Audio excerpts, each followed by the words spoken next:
How's it going, everyone? Welcome back to another episode here on Let's Build Twitter. As always, I'm Ethan running Koder, your favorite underqualified senior software engineer. And as always, if you guys do want access to the private repository for this project, what you need to go ahead and do is subscribe to the repository tier membership here in the channel. That'll go ahead and unlock you a form that you can go ahead and fill out to request access to a specific repository. I'll go ahead and add you to that GitHub team. Now, that being said, let's hop into what we're working on today. Today, we're going to go ahead and finally do some just utility / cleanup work here on our feed page. The first thing we're going to go ahead and do is set up the debouncing for this guy, because really this is supposed to take like over a second or so, or around a second to actually pop up, and then you get like weird situations where it looks horrible like this. And also we're going to go ahead and fix this. So this is something that's been bothering me for a very long time. And then we're also going to go ahead and work on just a few other things, like for example, whenever we pop up a post and throw an image inside this, let's just throw this image, this gets cut off, and then this is like weird spacing, this is kind of scuffed. Just some like general odds and ends that have been really bothering me, and I want to clean up for the episode ends. So with that being said, y'all, let's go and hop into the code, start debouncing this, and then just start fixing everything else we want to fix. There's going to be some things that, it's going to be a little bit finicky finding the exact line and stuff and actually making sure everything works okay, but we're going to go ahead and try to get through it. So that being said, let's hop into the code, get to work, and see what we get to today. Today we are starting out here inside the post username, and this is where we're going to go ahead and make it so it doesn't pop up instantly and it kind of debounces a little bit. So we're going to come below our display modal, and we're going to go and say const.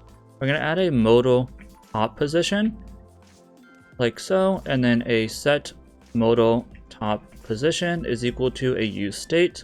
Go ahead, this will be a string, and let's go ahead and set this as 0px. 0px. And then I also originally had a left position, but we're going to not add that anymore because we don't actually need it. Const and parent ref is going to equal to use ref of an HTML, and this one's going to be a div element and or null, and then go ahead and pass null to start. There we go. Then we're also going to have a const hover timeout equal to use ref, and this is where I kind of went wrong originally.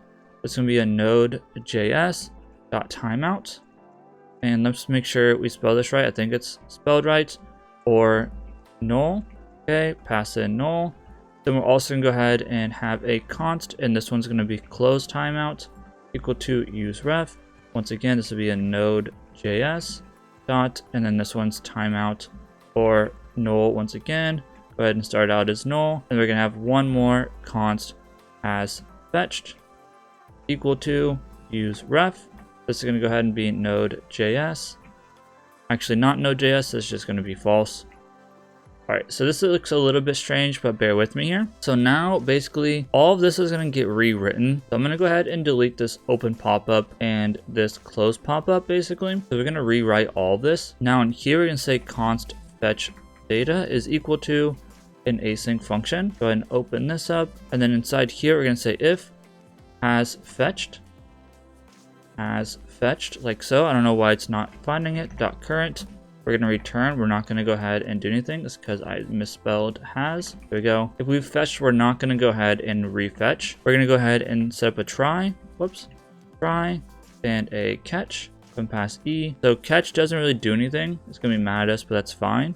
Now we're going to say const, and we'll say followers, and then res, and following res is equal to await promise.all, and then pass in here. We're going to go ahead and say get followers, and then go one of these, and then author.username, and then we'll go ahead and say get following, and then author.username, and then we're going to come outside of our promise.all, set followers. Here, this is going to go ahead and be followers res, and then here we're going to say set following, and then following, if I get time, res, there we go. And then finally, we're going to go ahead and say has fetched .current equal to true. So there is our new fetch data. Now we need to go ahead and deal with mouse enter and mouse leave. So now we're going to go ahead and say const handle mouse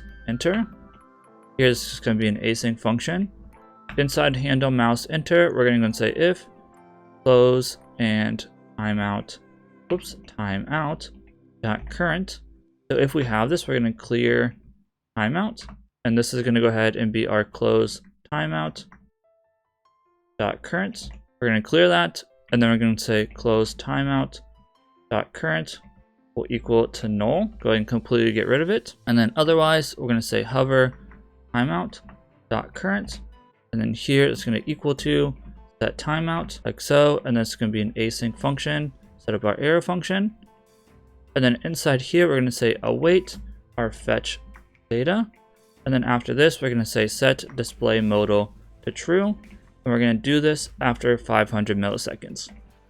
So basically, we'll go ahead and stop this. And then let's see here, set timeout async. I know this is fine. Let's see what's going on here. It's because this shouldn't be equal. There we go, much better. So whenever we hover over, we're going to see if we have a timeout already, then we'll clear the timeout and restart it. And then we'll go ahead and restart a new timeout. Then we need to go ahead and say const handle mouse leave equal to another async function.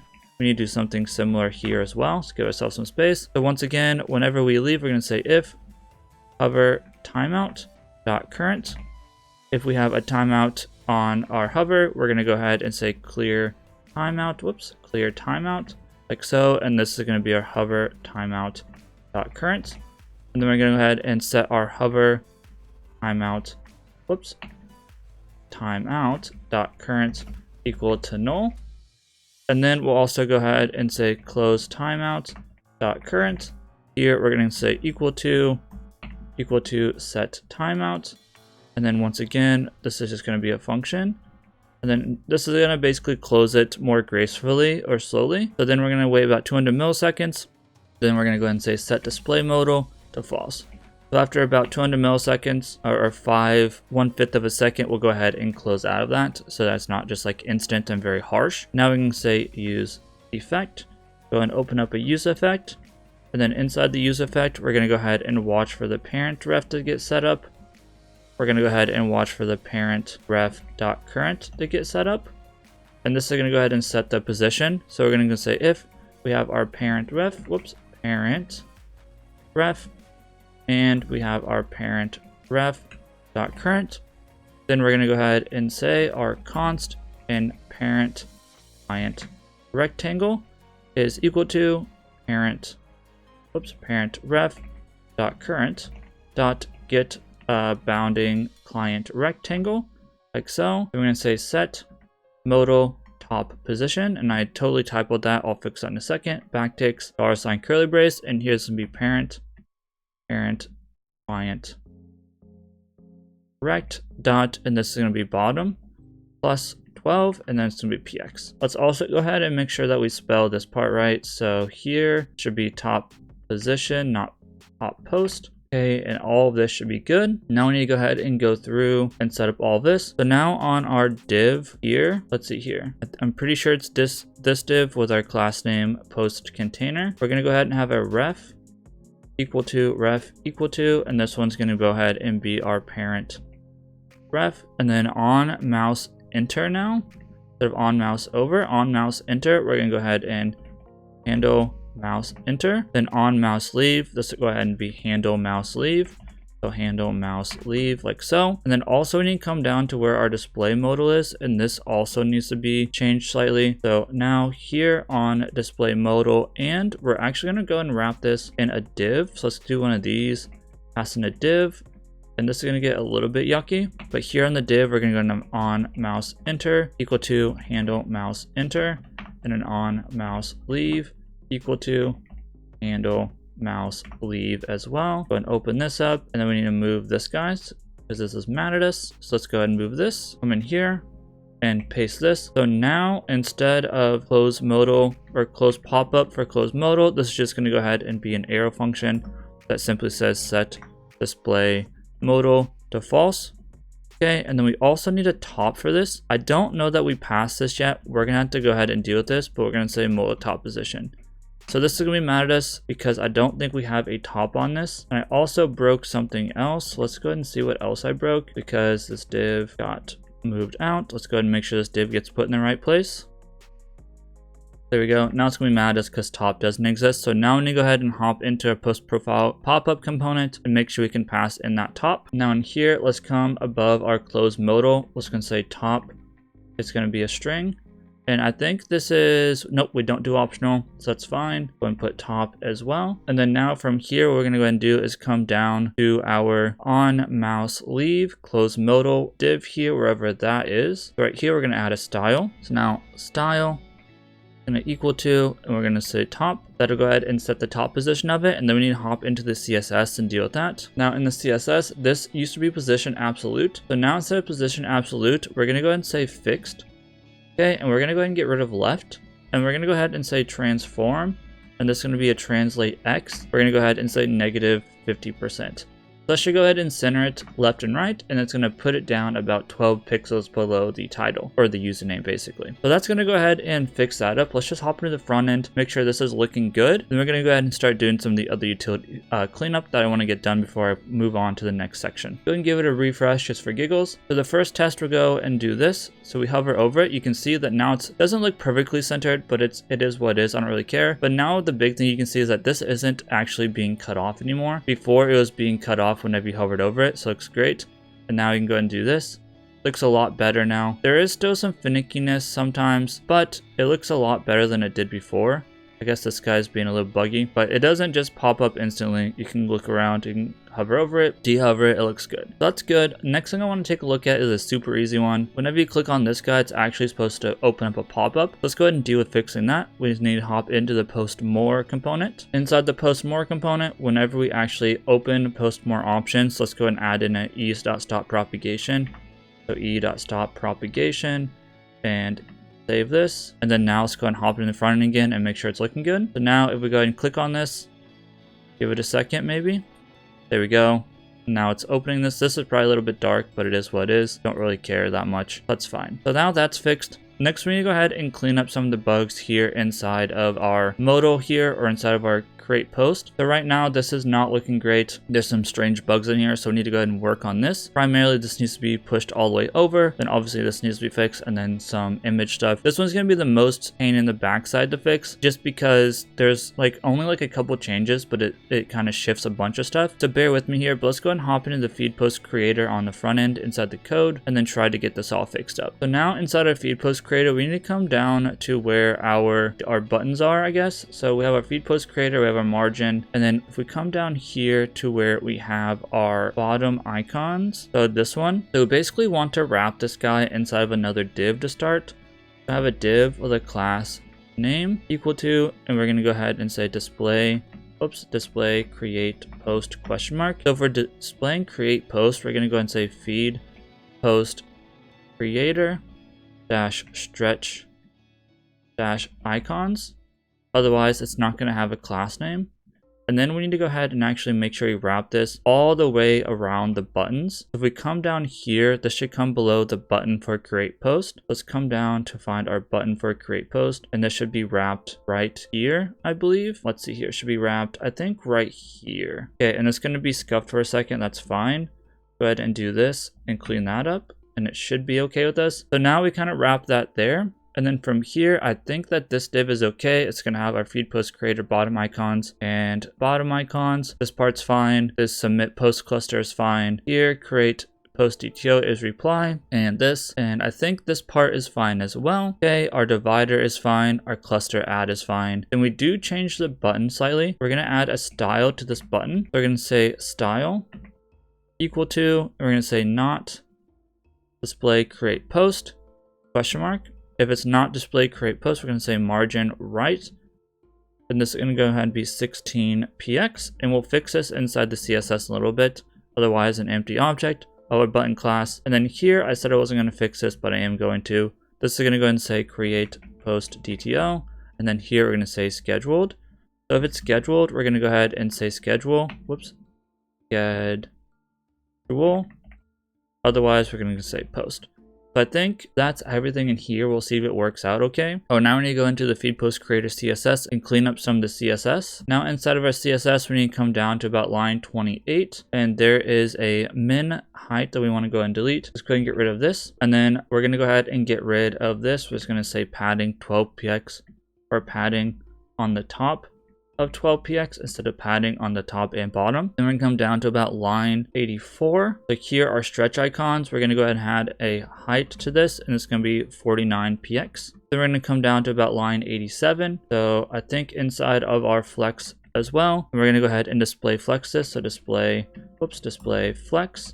And then this is going to go ahead and be align items in the center. And then we need to come down to about line 108. Like I said, very riveting content. So here, instead of justify content space evenly, this can be flex-int. And then we're going to go ahead and come down to about line 125, give or take. Go ahead and get rid of this margin right. Then down on line 137, see here, post active, I believe. I'm guessing it's going to be here. We're going to go ahead and say background color is black. I'm off by one, but it's fine.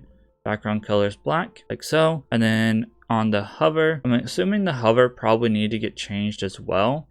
Go ahead and say RGBA of 0,0,0.9 or something. I'm assuming I missed that, but it is what it is. So now that should go ahead and fix some stuff up. I don't know that we're going to see anything, but we can hop in the front end and just see if we do see any changes. So now we can see it's kind of spaced better. This gets pushed all the way out. Looks good. The post button didn't get changed for some reason. Oh, it's because, you know what? I fixed the active, but not the inactive. Let's see if we can fix the inactive button as well. So let's see your post active. Where is our not active? I don't know where our not active lives. Let's see what that button name is called inside of our FeedPostCreator. So we have button class. Let's see what this button class comes from. That button class, post button, post active. So we just need to look for this post button. So let's take a look at that. Let's find our post button here. Okay, yeah, so the background color be RGBA, and let's go ahead and change this to black 0, 0, just to match.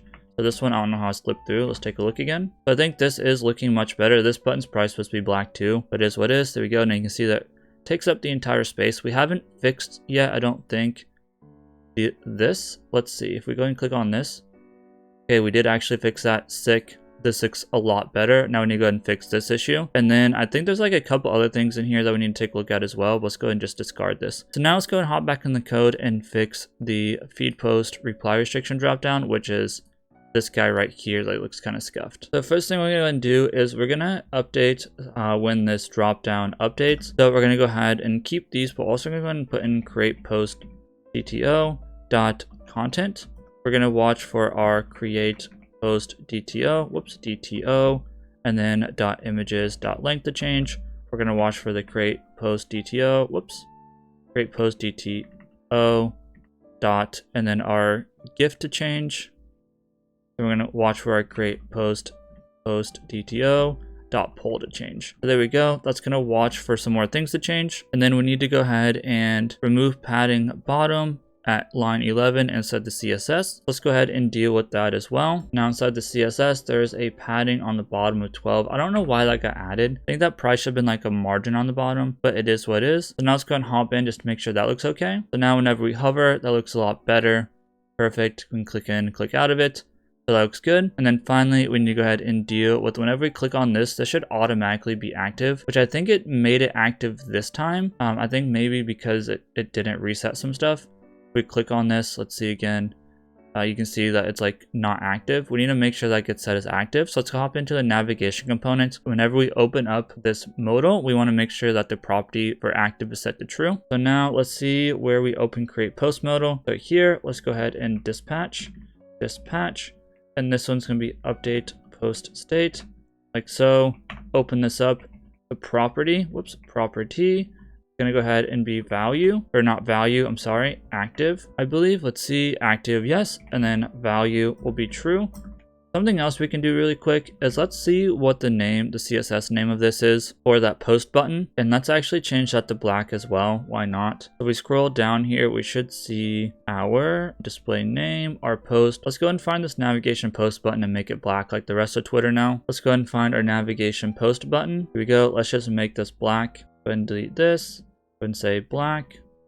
This one's not in our episode, but I might as well just do this really quick.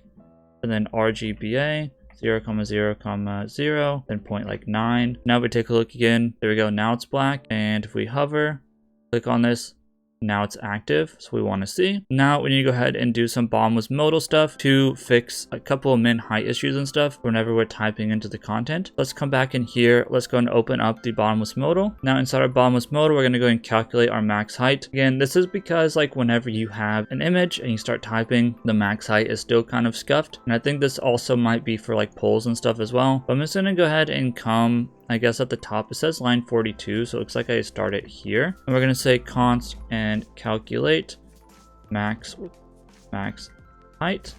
And this is going to go ahead and be one of these and an arrow function. And then here we're going to say let our max height equal to a string or undefined. And then here we're going to say if we have a height. So if we have a height, we're going to say if the height is equal to fit dash content, then we're not going to have a max height. So our max height is just going to equal to undefined. We don't care.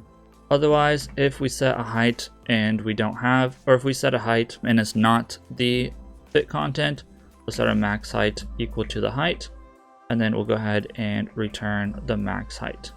So it'll be undefined, or we'll go ahead and set it. So now we need to go ahead and set up this max height. So here on about line 70/71, we have our BottomlessModal BG, modal box BG color. Here we go. So now our max height, instead of setting it to height, we're going to go ahead and set this calculate max height like so. A little bit yucky, but then we also need to come down to this max height as well. Instead of setting to height, we need to calculate max height as well, and I think that's all we need to do there. So now that I go ahead and set up a better max height, and then also we're going to come down to about line 76 where we have our content, and we're going to set up the max height here. So style equal to, and then make sure we do this max height. We'll go ahead and equal to our calculate max height, just like so. And now we need to go into our CSS and remove all of the max heights that we have inside of this BottomlessModal. So let's hop in there. So here we don't have a max height. This one we have a max height. This one we have a max height. Don't see a max height on this one, and then this one has a max height. So now we'll go ahead and calculate the max height based off of the content that's actually inside of it rather than the old one. And this was primarily an issue whenever we were, I think, typing in and we had like an image or something. So just a couple more things to fix here that were kind of annoying me before moving on to our polls. So first we need to go ahead and deal with the schedule post modal to actually make it so we can put it where we want. So let's hop into the schedule post modal. Here we want to go ahead and set this to be able to open up at a specific location. Let's just go ahead and clean this up. Go ahead and do one of these. And honestly, I'm just going to completely clean this up. I don't love how this is. Do this, do this, do this. Go ahead and open this up. Go ahead and open this up. So, and then close out of the return. There we go. So now we have our content and top bar. Below this, we're going to go ahead and say override top position. So if override top position, we're going to go ahead and put it open at the top because that's what Twitter does now. And then modal position is going to go ahead and be flex-start. So now whenever we open up our schedule post, it'll open up at the top and hide stuff like we want. And then we want to go ahead and actually update the content to deal with an issue with our AM and PM. Whenever you set the time and then come back in it, the AM and PM don't get set properly. So let's go and deal with that. Inside our content, this is backwards. So basically we want this to be less than 1 is what I have it set to. And then now this is working properly, or it was working properly. And I also, this is kind of like just doing the opposite of what I was doing before, but there's something weird going on with the greater than 0 or less than 0 there, or whatever that was. So this fixes it. And then there's one last issue that pops up with scheduling, and that's whenever you load in a post, it actually fetches, like it creates the time and then the time is like slightly off, then your days are off and it doesn't look right. So now let's go and hop into our post details and create a function to actually make sure that we get that timing right. So inside of our post details, it doesn't really matter where this goes. I'll just put it below this convert post date to string. We're going to say export and const, and this one is going to go ahead and be convert UTC to local, and actually call it UTC like this to local, and this is going to go ahead and take in a UTC date, and it's going to go ahead and be a date or a string. I did something similar to this inside of my freedom tracker, and it worked pretty well. So working pretty well in here as well. So inside convert UTC to local, we're going to say const date equal to a new date. We're going to go ahead and pass in that UTC date.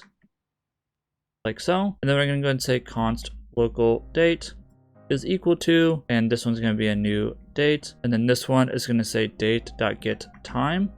Then we're going to go ahead and say minus date.get time zone offset, and then times 60,000. I think this is basically the seconds in a day or milliseconds in a day. And let's make sure that we have the right amount. I think that's good. And then we're going to go ahead and return our local date.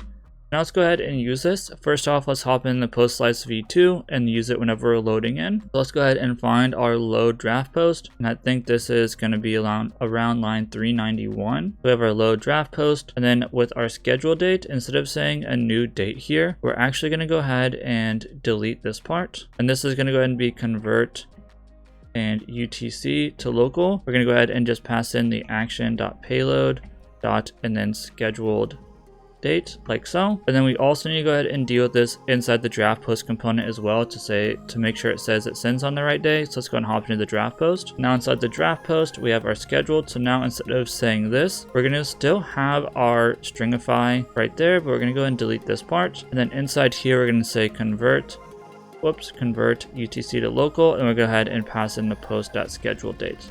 Just like so. Now that looks good. Now let's go and hop into the front end one more time. Just take a look at our scheduled post, make sure it looks good, and then we'll go ahead and call it an episode here. And then next episode, we'll go ahead and wrap up polls. And then the final thing that we need to do on the front end, not on the front end, but on the feed page, is kind of setting up the views again. I'm going to finally nail down the views. I promise you, we're going to get it working properly. But before we do that, let's hop on the front end and just make sure everything's working from this episode. So we don't have any errors. This is looking good. Go ahead and hop into post here, and then actually let's go and just schedule one. So let's say let's schedule a post. Go ahead and click on schedule. We can go ahead and this one actually clicked on AM, so it's looking good. Sure, we can do May 1st. Let's just do 6 AM so it's like a nice and easy to remember. So Friday, and this should be May. So I'm not sure it's going down with that. That's interesting. This is a different thing.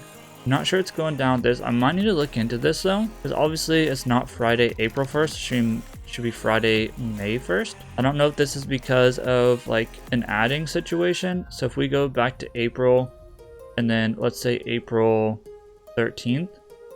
Interesting. I haven't seen this one. I haven't seen this issue before. We go to May and then 1st. Okay, so I'm not sure what's going on with that. We might need to look into that. Go ahead and click confirm. Okay, it still says, this one says Friday, May 1st. So something weird is going on with that. Schedule. Okay, go into our post, go into our drafts. This should go ahead and say Friday, May 1st. Click on this. Still says Friday, May 1st. Before, this was just like changing a bunch. That's obviously not great. So that's looking good. And then we just click on a post. Go and click on this. And then let's make a post with a poll. I don't know if I added this in here, but this should also hopefully look better. We click on poll. I guess we didn't fix this. I thought that we had, but maybe we're going to fix that in the next episode. I don't remember. Let me just double check. So no, I thought we had fixed this. And let me double check our code here. And maybe I'm just crazy. Inspect, cancel that. But I thought we had fixed this, but maybe I'm just going mad here. I'll go back through our code and see if I just like miss this and put in the next episode's code, because the next episode I'm going to be working on polls anyway. We take off FeedPostCreator right. Either that or I missed something up here inside of this. I'll double check our code in between episodes here and see if I just missed something. But this is fine. I'll just remove poll. Go ahead and put in an image. Sure. Looks fine. All that looks good. Close out of it. Discard the post. All right, so we are going to wrap that up. I'll look into what we're doing with the poll there. I don't know what I missed, but in the next episode, we're going to work on polls anyway. So we'll go ahead and wrap that up as well. If you did enjoy, please leave a like, comment, and subscribe. Everything helps out here at the YouTube algorithm. If you do want to see where we start from maps from scratch, go to the point now. And we place it in the card coming right up. With that being said, y'all, hope you have a great day. This has been Ethan or Koder, and I'll see you all in the next video.